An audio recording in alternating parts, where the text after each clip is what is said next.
In this application, we're going to be looking at the Acuity AP820-40 model.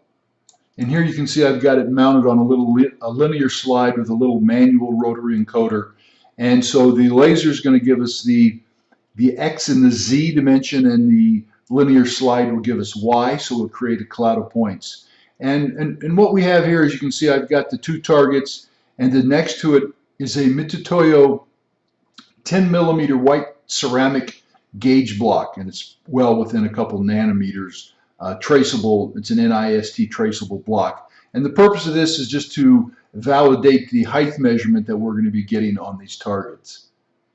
So let's go ahead and see what we've set up here. Here you can see this is the target, this is the tabletop right here, and this is the edge of that 10mm gauge block. And we are measuring the little average of this flat area to this flat area. And of course we have our result here, and you can see we're 9.99, and we're flickering there probably 3 or 4 micron kind of number, well within the accuracy of this laser, which is rated about plus or minus a thousandth of an inch, or plus or minus approximately 22 to 24 microns. So you can see we're getting a pretty stable and accurate measurement on that feature. So let's go ahead and just delete, let's just go ahead and clear some of these features. And we're just going to clear out those measurements. And once again, there's the gauge block that you can see. And let's go ahead and get the block out of the way. And as we move it, now we can look at the signal from the laser. And let me just position this a little bit more in the center. So once again, there you can see that we're getting a very good measurement.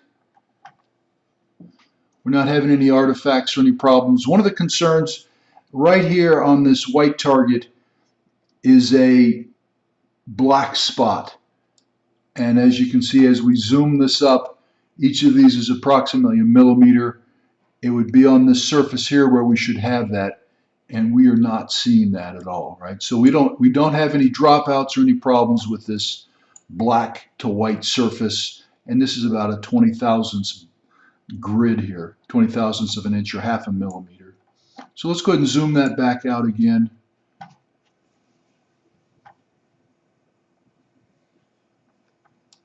And just show you some more of these different profiles as they change as we go across it. And here's a dark target. The same thing, I'm on the point where there is a dark black on this brown surface. Still no problem in making that measurements. I'd say one of the issues, typically with triangulation laser line sensors, you can see that we have the camera over on this area here, and then the laser line's coming straight down. So if the laser line gets behind a target like here, right, the camera gets what we call clipped, and it can't see the laser line. So making sure that the laser is orientated so that we can always see the line is very important for the application. So now let's go ahead and clear some of this, and let's go into a 3D mode. And let's bring up the 3D settings. So now that we have this set up,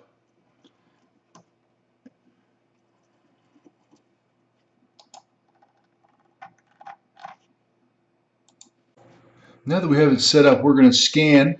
So here we're scanning across the first white target with no problems, and then we're going to come over here on the second target, and here this little black area, that's where the laser was clipped, as we demonstrated before. And we're just going to collect some real quick 3D points, and let's take a look at these.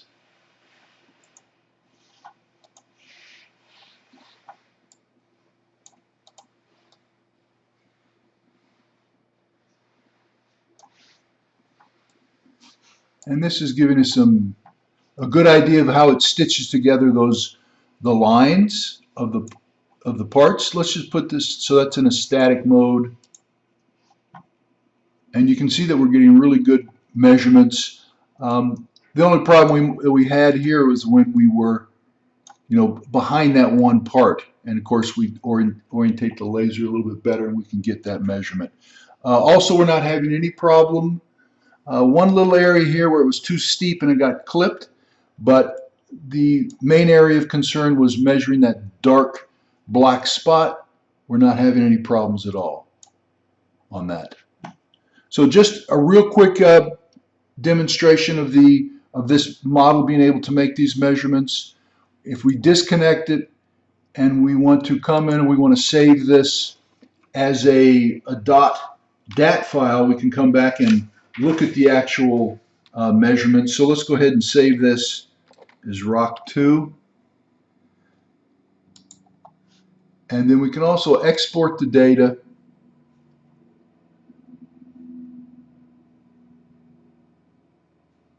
Let's export the data in a CSV file, and we'll call it ROC2.